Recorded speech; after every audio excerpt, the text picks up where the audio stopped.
Images from the Gulf for more than 3 months now. The oil well may be capped, but the damage is still spewing. Netta joins us now. And Netta, you went there on your own, so tell us what you found out. Well, Chris, about a week ago, photographer Nicole Hendricks and I actually toured this entire area, all these coastal communities across the Gulf Coast, and it was shocking to see how much everyone was affected. All these smaller towns, tourist towns like Biloxi, Mobile, Destin. The oil spill, of course, affected a lot of people out here in Grand Isle. This is pretty much the area where it occurred. But if we look even closer, I mean, Grand Isle was definitely feeling this along their coastal shores. But look at this, Destin, about 100 miles away. People assume that that area is covered in tar balls as well. They sure are seeing their only source of income, tourism, drop dramatically. Crystal clear. Beautiful.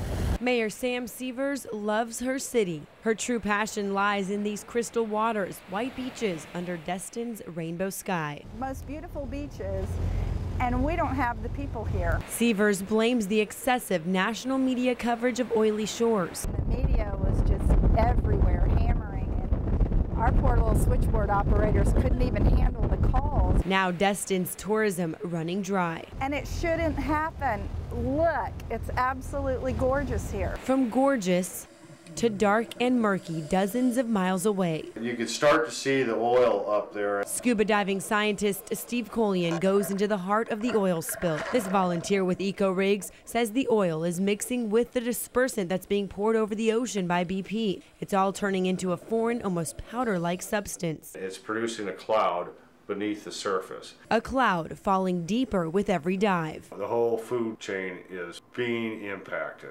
If so, the future of Destin's tourist and fishing community is looking bleak. A lot of unemployment in our community.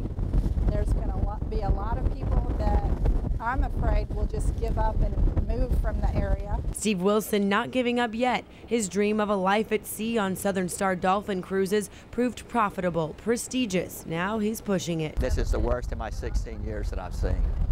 And it's a fear. It's an unwarranted fear. So he waits for BP to provide that life preserver. And we've made it through hurricanes. We've made it through a fire. We've made it through the recession. And we're hoping and praying that we can make it through BP's oil spill. But most of their livelihood lies in the hands of vacationers. The mayor makes a different type of plea. We need help. We need national help. And we're not asking for help from the government. We're asking for help from Americans. Come down, spread a little love. Come down and see us. We'll take care of you. That sure is what they're counting on, just tourism to kind of bring them back to life. Over the next few weeks, we should get a better grasp of what the oil is doing to underwater life. And over the next few months, the cities are preparing for more tar balls to wash ashore, but they sure hope that does not deter any tourists. But we were talking before the newscast, and you were describing some of just the fascinating things that are happening underwater, like what the diver sees when he sees tar balls floating by. Yeah, he says he could see a lot of tar just coming towards him when he's under there diving, and he'll touch it and it just kind of dissipates. And it's just this weird powder substance he's never seen before. A lot of scientists we talked to down there really don't know what that effect will be on the wildlife, and of course, that's a food chain down there. Yeah, and that's what everybody's wondering right now. What are the long-term effects going to be? Yep, All right, let's talk about something